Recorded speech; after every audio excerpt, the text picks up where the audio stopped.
Arthritis అంటే చాలా మంది నా దగ్గరికి వచ్చేసరికి నాకు జాయింట్ పెయిన్స్ ఉన్నాయండి, నాకు కీళ్ళవాతం వచ్చిందేమో, కీళ్ళవాతం వస్తే ఇంతేనా, నేను ఎప్పటికీ ఇంకా నడవలేనా, నేను ఎప్పటికీ నా బోన్ జాయింట్స్ అన్ని ఇంతేనా అని చెప్తూ ఉంటాను. కానీ బోన్ జాయింట్ పెయిన్ ఉన్న ప్రతి ఒక్కది కీళ్ళవాతం అని కాదు.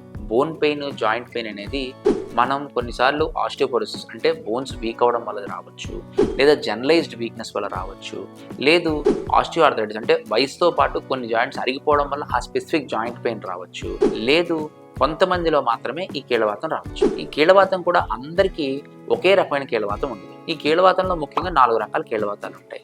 ఒకటి రొమటాయిడ్ ఆర్థరైటిస్ అంటాం. ఈ రొమటాయిడ్ ఆర్థరైటిస్ అనేది జెనెటిక్గా వస్తూ ఉంటుంది. జనరల్గా ఇది మధ్య వయసులో ఉన్న లేడీస్కి రావటం, ఈ చిన్న జాయింట్లని నొప్పిగా ఉండడం, పొద్దున్న లేవగానే బాగా బిగుసుకుపోయినట్టు జరుగుతాయి.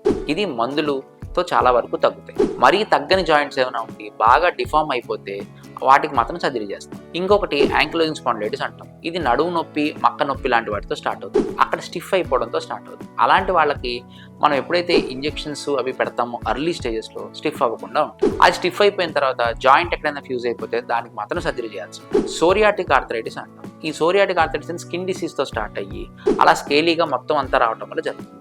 ఇలాంటి వాళ్ళకి మెడిసిన్స్తో ఇనీషియల్ డేసెస్లో బాగా చేయొచ్చు, కానీ ఇది చాలా ఫాస్ట్గా పెరిగిపోతుంది. అందుకని సోరియాసిస్ ఆర్థరైటిస్ ఎవరికైనా ఉన్నట్టయితే అది త్వరగా ట్రీట్మెంట్ చేయించుకోవాలి. ఇంకొకటి మోస్ట్ కామన్గా వచ్చే రియాక్టివ్ ఆర్థరైటిస్. ఇది ఏదైనా అంతకుముందు జ్వరం రావటం కానీ, దగ్గు జలుబు రావటం కానీ, లేదా విరోచనాలు జరగటం కానీ జరిగిన తర్వాత ఒక 3-4 మంత్స్ పాటు ఒళ్ళంతా నొప్పులుగా ఉండటం, జాయింట్స్ అన్ని పట్టేటట్టు జరుగుతాయి.